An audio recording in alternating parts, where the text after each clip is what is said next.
kita kunjungi, ini rumah-rumah diperuntukkan untuk orang Belanda waktu itu, sehingga entitas gaib bisa menyerupai sebagai orang Belanda itu, atau energi astral yang berkaitan dengan residual energi dan residual memorinya juga berkaitan dengan era kolonial dan sosok Belanda yang pernah ada di sini.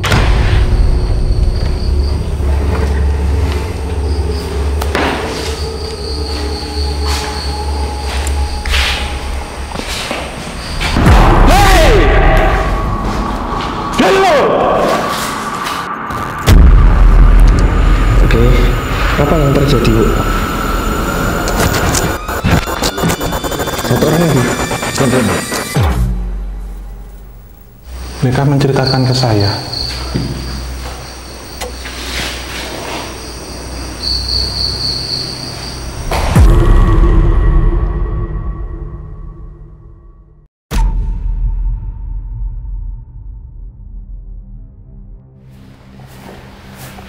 Nah ini di sini dalam cerita itu memang dulunya untuk mengadu domba. Maeso Suro itu kan mengadunya domba di sini.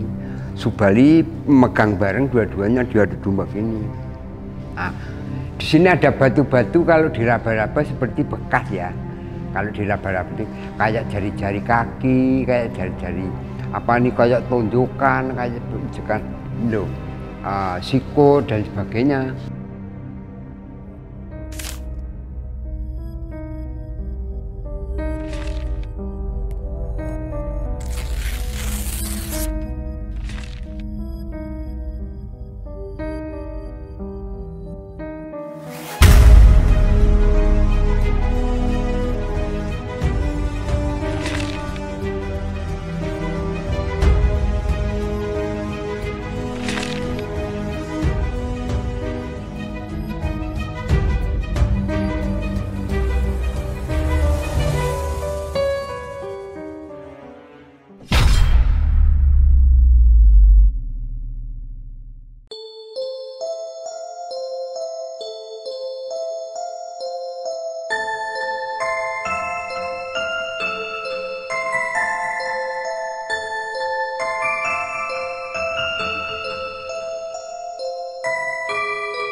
Ya, di Gua Kendo ini sendiri memang ditemukan itu di awal abad ke-19 oleh seorang sesepuh yang ada di sini, yang pada awalnya beliau itu seperti mendapatkan wisik dan juga mimpi bahwasanya ada satu gua yang bentuknya dalam mimpi itu menyerupai satu istana.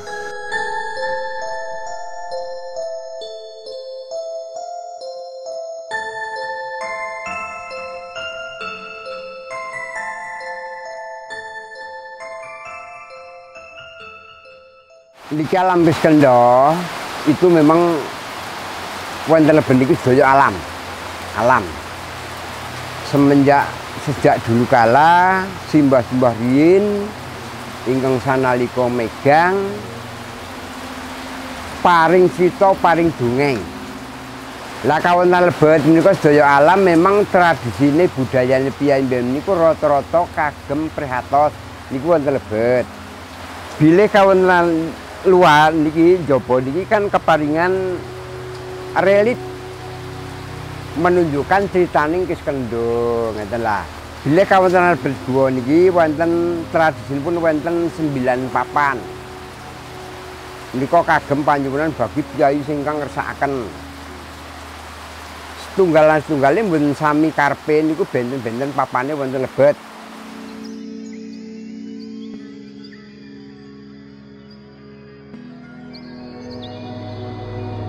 Tersaharipun bilih bumi kulon praga seiring satu jalur sebelah barat niki wonten 5 tempat ingkang kagem cerita pewayangan.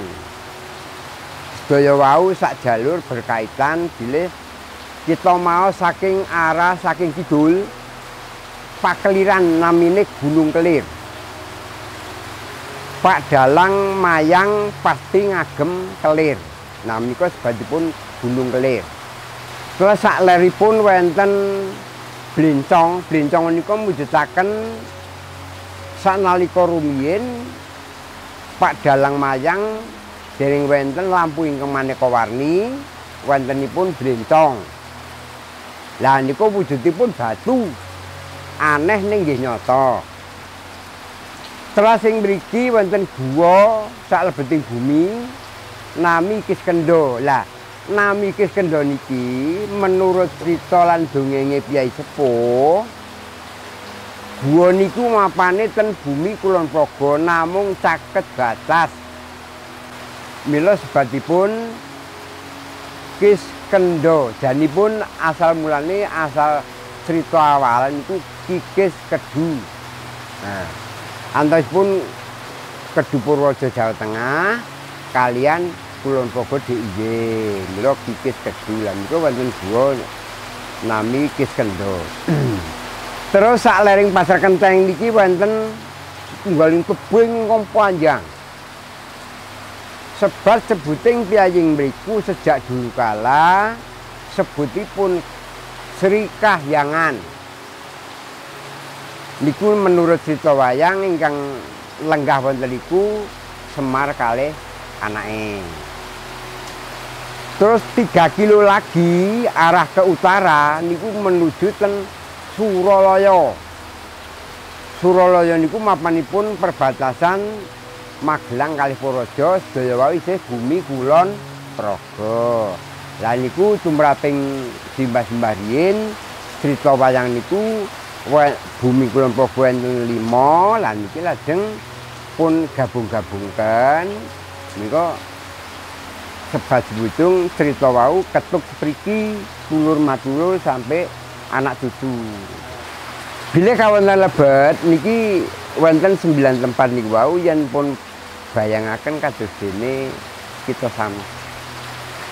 Nek manut ten pendapat kula wonten lebet niki bagi Piyai Prihatos niku janipun ngemu wigatos mungguing crita Jawi kangge tulodo anak putu.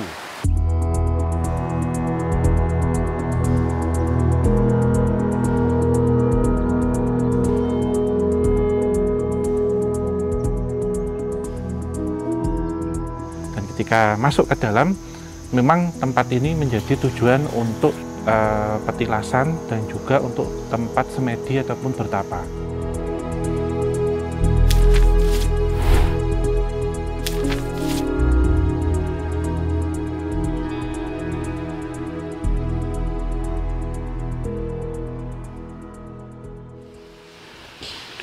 Ini Pak, ini pertapaan santri tani. Memang tradisinya orang dulu, budayanya itu petani biar subur, bertumbuh baik, berbuah baik. Lah ini kita prihatin di sini. Nah, ini. Dalam perjalanannya tadi saya memang sudah dari awal itu seperti ditarik ya untuk melihat satu tempat itu menjadi pertapaan untuk ledek ya. Jadi ledek itu kalau kita lihat sebenarnya sama dengan seseorang yang tujuannya di sini untuk bidang-bidang entertain. Jadi seperti halnya untuk perdalangan, seni pertunjukan, seni suara, dan juga untuk seperti seni tari. Jadi bermacam-macam di situ. Terus yang lingkup sana itu pertapaan ledek itu yang sana. Ya, itu yang sering untuk prihatin bagi orang punya tujuan pingin ya sekedar menjadi seni biar tersohor atau kondang itu loh. Itu di sana. Di hiburan. Bisa monggo. Ini enggak terlalu licin kok. Nah, terus kita bisa naik juga.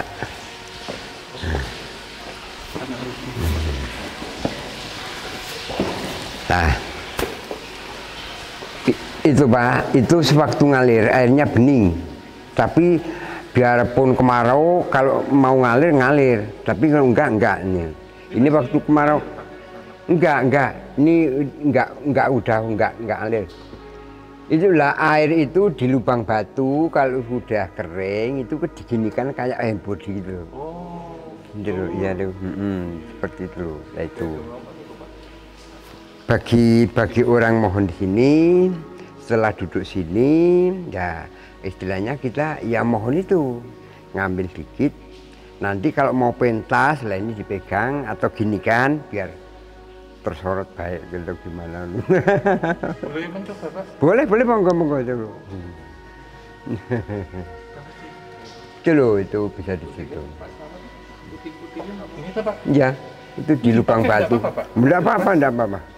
Sebenarnya kalau saya mengikuti dengan arahan di tempat itu tadi disampaikan oleh Bapak Slamet ya, selaku beliau yang ada di sini yang dipercaya untuk menjaga dan mengelola tempat ini, itu ada satu seperti mineral berbentuk seperti halnya scrap ataupun luruh yang itu dipakai untuk ini muka dan juga untuk kulit.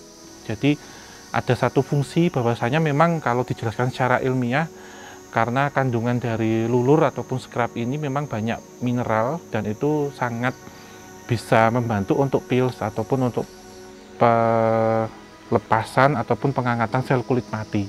Karena ketika tadi saya coba untuk merasakan, yang saya rasakan memang kulit kemudian serasa menjadi halus begitu, dan setelah itu memang saya cuman diarahkan saja untuk melemaskan tubuh.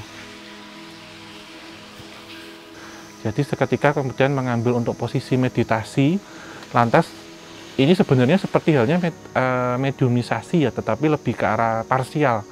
Jadi separuh tangan saya yang ke sini itu seperti halnya dia menggerakkan. Jadi posisinya seperti perawatan kulit gitu. Jadi ada gerakan yang memutar dan macam-macam gitu.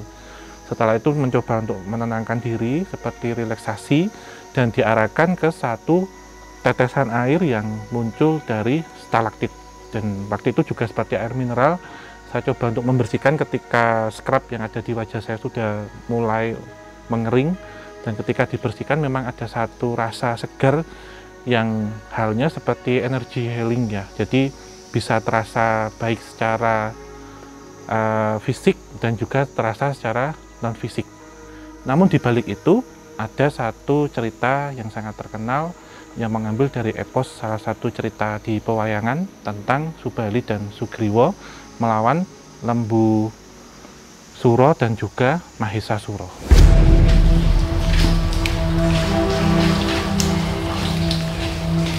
Ini nama Semelong.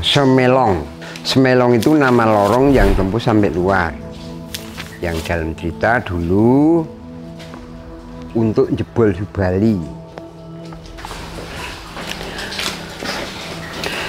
Lah, lingkungan sini ada 3 tempat yang dulu untuk mohon. Maksudnya ada Semelong, ada Lumbung Kempek, ada Terbang, itu kan di sini ya. Nah, itu 3-tiganya memang untuk pemohon bagi orang, ya orang dulu. Kalau sekarang kayaknya enggak ya, mohon ilmu kanuragan seperti itu. Nah, ini maju lagi kurang lebih, ya masih agak jauh dikit, tapi ada jalan pertigaan yang arah ke selatan, yang arah ke barat. Setelah habis jorblok kita harus balik. Itu yang bawah gambar Mahesa Suro Lembu Suro. Dia itu mau sowan ke Suroloyo. Dia mampir nempati di dalam. Padahal di dalam itu gua ini itu dikasihkan sama Sugriwa sama Subali. Akhirnya ditempati yang bentuk itu. Dia mau melamar bidadari Suroloyo, tapi sebelum mampir sana dia mampir nempati di dalam. Akhirnya Sugriwa Subali itu dikasih petunjuk sama Dewan Rodo itu loh. Itu. Nah, tempatmu itu ditempati itu wujudnya, kamu boleh tidak atau terima tidak. Kalau nggak terima atau nggak boleh, kamu masuklah. Dia dibujuk-bujuk biar meninggalkan tempat itu, karena di situ itu tempatmu, seperti itu loh. Nah, nanti diantara kakak beradik nanti, diantara Sugriwa sama Subali, yang bisa memenuhi dawuhnya Dewa Guru, saya saya sebagai utusan Dewa Guru ini nantinya bakal dikasih ganjaran seperti itu.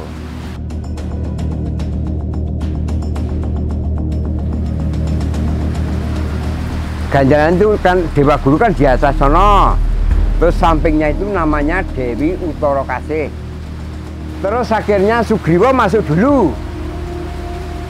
Dia masuk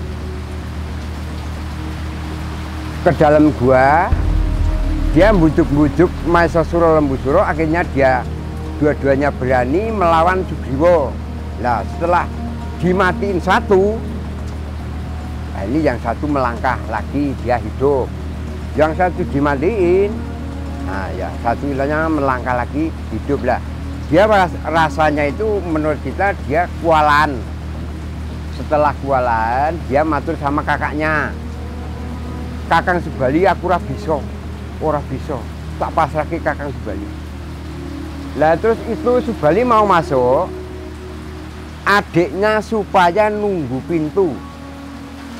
Adi Sugriwa, setelah saya di dalam, kamu nanti lihatlah aliran air ini. Kalau air itu mengalir putih, berarti Subali yang kalah. Tapi kalau air itu warnanya merah, Mahesasura Lembusura yang kalah. Nah, sampai dalam dua-duanya dibujuk-bujuk, dia malah berani. Akhirnya dua-dua kepala pegang bareng.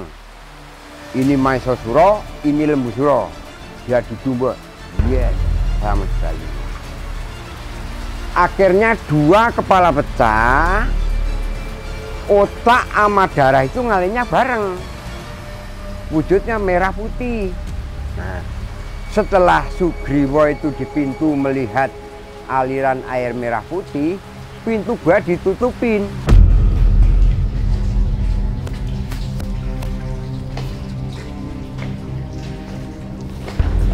Ada satu spot yang unik di batu yang konon katanya di situ dikaitkan dengan pertarungan antara Sugriwa atau Subali, antara itu dengan Lembusura dan Mahesasura, di mana Lembusura dan Mahesasura itu ditumbukkan kepala ketemu kepala, dan dinding-dinding batunya itu punya apa ya, semacam tonjolan-tonjolan seperti dipukuli kayak gitu dengan kekuatan yang besar.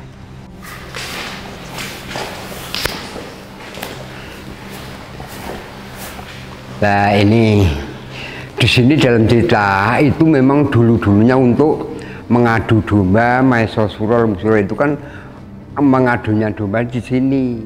Subali megang bareng dua-duanya diadu domba gini. Nah, di sini ada batu-batu kalau diraba-raba seperti bekas ya. Kalau diraba-raba itu kayak jari-jari kaki, kayak jari-jari apa nih, kayak tonjokan, kayak tonjokan itu, sikut dan sebagainya. Kalau ini yang sebelah sini gede-gede tapi ya, kayak tonjokan kayak ini ya dan sebagainya. Iya, cuman sekedar itu saya orek-orek karena menghilangi. Ya matinya Mahesasura Lembusura itu memang di sini. Keduanya dipegang bareng.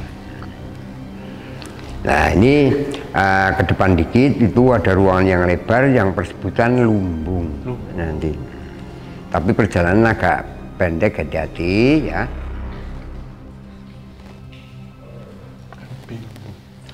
Yuk kita maju yuk. Sebagai penggambaran, kalau kita melihat ukuran ruangannya itu cukup sempit untuk apa ya, untuk pertarungan antara ketiga makhluk dengan kekuatan yang besar, sehingga cukup apa ya, kalau mau dipaksakan dengan logika cukup masuk akal ketika akan terbentur ke sana kemari dan sebagainya. Jadi saya rasa itu pertempuran yang cukup keras dan brutal ya, kayak gitu. Ini persebutan Sekandang yang dalam cerita dulu itu ditempati nama Mahesasura Lembusura. Semenjak penemuan pertama sampai sekarang itu tidak tambah tidak kurang, ini masalah tanah ya, bukan kok batu, tanah. Niku wonten tanah gumuk-gumuk. Niku mboten digawe, tapi memang sejak dulu kala kaya niku. Lah niku sebat-sebuting kotoran kerbau sama sapi. Mula kanggo nyuwun bagi sok-sok wonten petani kepingin ningkatke sebagai tani ternak. Nah, nyuwune ten niku. Seperti ini ya Pak, maaf ya. Teletong itu nggih. Sekilas memang. Ya. Lah dalam cerita panjang simbahku dulu ya kasih tahu memang kedalaman sana itu untuk prihatin bagi orang mohon mau meningkatkan sebagai tani ternak. Mohon jadi itu. Kaitan sama peternakan. Ya orang-orang dulu, budayanya orang dulu. Nah, ya dianggap mentok itu masih jauh. Untuk aja sampai sini kita balik sana.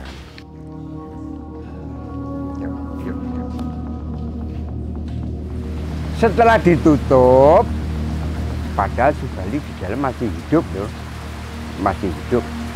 Karena dia dalam cerita sakti, punya ilmu Poncosono itu kan. Terus dia mau keluar telanjur pintu ditutup, akhirnya dia matek aji Poncosono jebol. Nah, di dalam ada tembusan sampai luar. Nah, ada lubang dulu. Terus Sugriwa setelah nutup pintu, dia sowan ke Suralaya itu, gambarnya yang situ. Nah, dia matur kalau cerita bila kakaknya mati di dalam gua, pintu gua ditutup gitu loh. Padahal Subali masih hidup, dia setelah jebol, nah ini dia sowan ke Suralaya, dua-duanya. Setelah itu berembugang selesai, yang bisa memenuhi dawuhnya Dewan Raja utusan Bathara Guru, yaitu Subali yang bisa mungkasi gawe. Nah, terus dikasih bidadari gitu, yang bernama Utara Kasih. Nah, terus sepakatnya Dewa Suralaya itu memang di sini itu memang sebelumnya dikasihkan sama Sugriwa Subali. Nah, terus ini yang satu dikasih, adiknya kan enggak dikasih toh. Akhirnya dia nek Jawa ini Mary. Lho kok Kang Subali paringi aku kok ora lah. Mbak Ayu ipar niku kan digudu-gudu. Akhirnya Supados ngladosi Subali. Nah, akhirnya ini menjadi kalau cerita memang menjadi berebutan di antara kakak beradik. Setelah berebutan, adiknya itu kalah sakti. Kalah sakti, dia kena kutukan Aji Poncosono, dia terjepit pohon kelengkeng. Kalau dalam cerita Jawa, simbahku dulu kasih tahu gini, pohon kelengkeng itu adanya di Suralaya. Itu biarpun tidak ditanam pasti ada tumbuhan. Akhirnya itu setelah dia tolong-tolong, nah ini ditemui oleh Romo sebelum mengawini Sinta. Nah terus akhirnya dia, loh kamu kok seperti itu, kena apa? Sebenarnya saya itu perkelahian sama kakakku, tapi saya kalah sakti. Akhirnya, loh kalau kamu kalah sakti, prihatinlah selama 40 hari. Nanti setelah keluar ketemu saya lagi. Nah seperti itu kan. Akhirnya setelah prihatin 40 hari dia ketemu Romo lagi. Lah saking senangnya Romo dawuh diturutin oleh Sugriwa, akhirnya dia dikasih tanda janur kuning.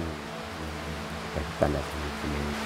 Terus dikasih tahu, jangan melawan kakakmu. Kamu memang nggak boleh melawan kakakmu karena ini dulur kandungmu.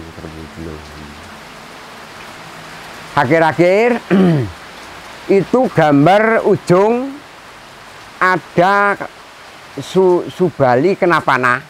Itu sebetulnya nggak kena panah mas. Cuman ada cerita ada cerita Subali Leno. Subali Leno itu Subali lumpuh kena lumpuh ya. Lumpuh nggak mati nggak hidup karena punya ilmu Poncosono. Nah, setelah dia sakit lumpuh itu dikunjungi oleh Dasamuka. Rahwana Dasamuka. Nah itu yang dia mau dikasih Aji Poncosono. Tapi ada perjanjian dalam cerita. Kamu saya kasih ini mau, tapi saya mohon jangan mengganggu ngarusiku nggodhong rencana marang titah Pandhawa. Nek critane Jawa kaya ngoten niku. Nah, nek dheweke iki ora nggugu karo kandhaku, besuke kowe bakal ilange saka anak turun blo piye. Manut cerita kaya niku.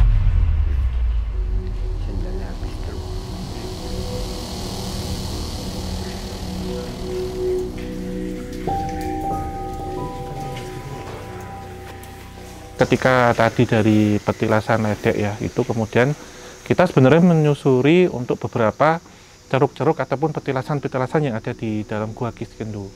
Tapi ada sebelum kita closing ya, sebelum kita berakhir, tadi kita melihat untuk petilasan Kusuma di sini. Dan hal pertama yang bisa saya rasakan sebenarnya tempat ini memang dipakai untuk beberapa orang dengan tujuan-tujuan seperti kawibawaan, kemudian untuk pangkat, derajat, dan hal-hal yang berkaitan dengan spiritual yang berhubungan langsung dengan alam semesta dan penciptanya. Lantas mengutip dari kata terakhir, saya merasakan tempat ini menyerupai dengan masjid bawah tanah.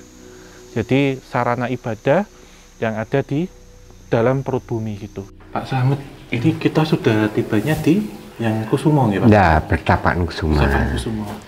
Pertapaan Kusuma ini memang dalam cerita panjang simbahku dulu kasih tahu kemudian sebelum kemerdekaan H8 H9 pada prihatin di sini.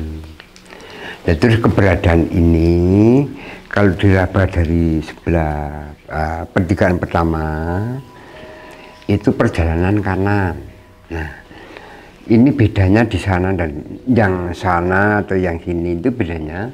Dari situ sampai ujung nggak ada satupun tetes air di tengah jalan, semuanya batu halus.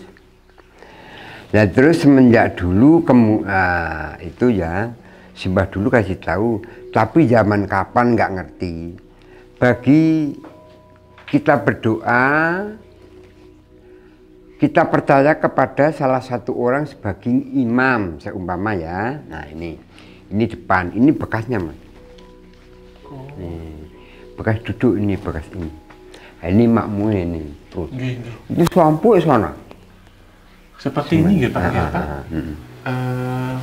Langgar atau musola ya Pak? Mirip ya? Ya kayak mirip musola lah. Itu hadapnya ke sana itu kiblat. Karena barat atau Pak? Kiblat ya. Ini di sini utara, di sana selatan. Dengan barat. Ya, terus ini kalau saya raba-raba ini gambaran ki setengah lingkar ya. Terus di situ kok ada nunduknya 5 meter. Terus di sana ada tetes air sebagai stalaktit. Tapi kalau ceritanya itu lidah Maesosuro, lidah Lembusuro. Batu 2 gini. Nanti penjelasan tak aturin tak mereka sekedar bisa pirsa lah. Itu arahnya di sebelah tenggara ya. Nah ini sering-sering sewaktu-waktu bagi orang mohon di sini, sok-sok kadang dia itu kepingin ya sekedar kita hidup itu dikasih keanugerahan, dikasih tenang, ayem, tentrem, dan sebagainya, dapat rezeki, barokah, seperti kan mohonnya. Lah sering-sering ada orang punya tujuan dia itu kepingin cita-cita mau menjadi pangkat lah ini mohonnya di sini. Cuman syarat rukunnya kalau masuk sini mohon itu memang puasa puasa nggak makan nggak minum, semampu satu persatu. Gambaran yang saya dapat itu memang zaman dahulu dipakai oleh para raja-raja dan juga orang-orang penting, bahkan petinggi-petinggi bangsa. Namun ada satu hal ya, ketika itu digambarkan seperti halnya ketika nanti kita kembali kepada Sang Pencipta. Jadi seperti kita berada di dalam alam kubur bentuknya, dan mengingatkan kita akan kematian dan akan senantiasa kita takwa kepada Sang Pencipta. Dan dahulu memang sama sekali tempat itu tidak ada penerangan, sehingga ketika masuk orang itu membawa obor ataupun oncor kalau dalam bahasa Jawa. Jadi hasil dari pembakaran itu menimbulkan asap, kemudian ada jelagra dan membuat tempat itu yang batunya itu abu-abu putih, kemudian warnanya itu seperti arang ataupun hitam legam. Itu semenjak dulu sampai sekarang tetap saya lestarikan, saya cuman dikasih petunjuk sama Simbah Marto dulu seperti itu. Terus keberadaan ini batu-batu lingkungan itu semuanya kalau dilihat kita warnanya hitam. Nah, ketradisian bagi pengunjung dulu sebelum manusia menciptakan lampu yang beberapa macam itu, pemasuk gua itu cuman pakai itu loh, obor, oncor. Nah, minyak tanah dikasih bumbu, dikasih sumbu, nah itu untuk obor masuk. Nah ini karena kebanyakan ya pengunjung itu pakai obor, lah itu akhirnya ini asap obor semuanya warna menjadi warna hitam. Ayo kita berkunjung yang arah sana ya, tetes air ya 2. Itu persebutan lidah Maesa Suro Lembusuro yang matinya sama sebuah lidah domba.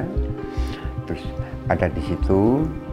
Tapi bagi para ulama dikasih nama air itu air bersih, air suci. Dianggap padasan untuk wudhu dan sebagainya. Monggo.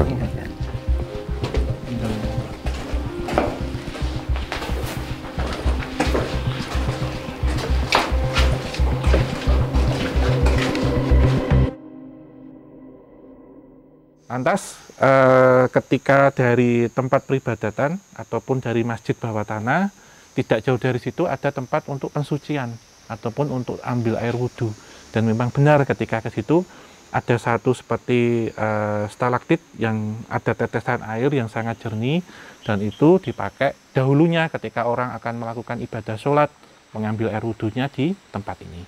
Namun ada cerita juga bahwasanya itu seperti lidah dari Lembusuro dan Mahesa Suro. Ini sampai sini kan masalah batu semuanya halus, cuma warnanya hitam kan. Ketebalan asap obor ya. Nah ini mas, di kunjungan sampai sini. Lah ke depannya 7, 8, 9 akhirnya lorong itu membelok pendek. Nah kalau kita masuk memang sulit, ini dianggap buntu, kita cuman sampai sini. Ini dua batu itu dalam cerita itu lidah Maesa Suro, lidah Lembusuro. Nah, terus tetes air itu memang ini kalau di asal mula memang dari tetes air ya, tapi stalagmit ya. Nah ini air itu memang air suci, air bening, bagi para umat dikasih nama padasan untuk wudhu dan sebagainya, untuk cuci muka dan sebagainya, pokoknya apa saja yang bisa. Lah ini saya raba-raba, tahu saya pernah selama 28 tahun diantara atas dan bawah bagi stalagmit itu menambah 2,5 cm diantara atas dan bawah lamanya sama. Selama 28 tahun. Kira-kira rata-rata 1 tahun 1 mili kurang ya. Bagi stalagmit. Lah terus batu 3 ini melambangkan, karena ini lidah Maesa Suro, lidah Lembusuro. Ini kalau diraba-raba kayak bekas telapak kaki dua-duanya. telapak kaki kerbau. Nah kalau kita mandang dari sana, ini kayak bekas potret moncong ya, kayak tanduk dua, mata dua, ini moncongnya. Tapi ini tidak tambah, kalau itu tambah. Ini kita berkunjung yang ke dalam sana, ke dalam sini semuanya udah mentok atau buntu, dianggap buntu. Kita balik arah ke pintu pertama. Mari Pak, yuk.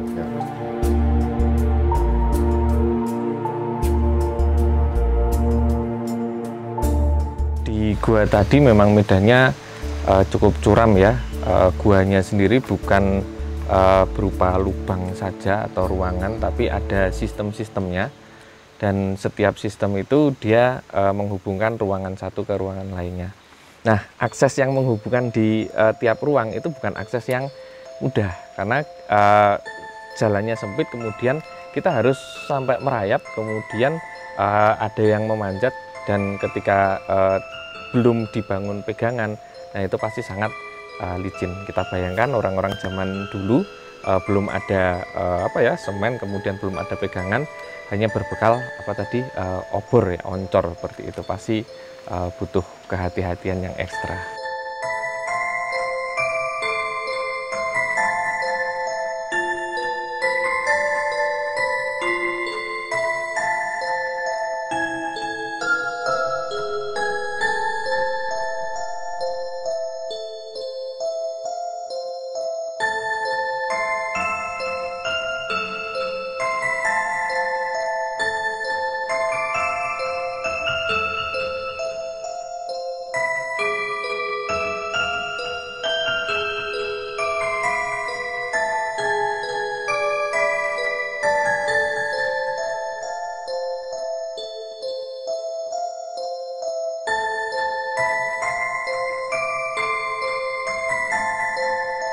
Niki sekedar nggih, cerita itu memang sebentuk itu.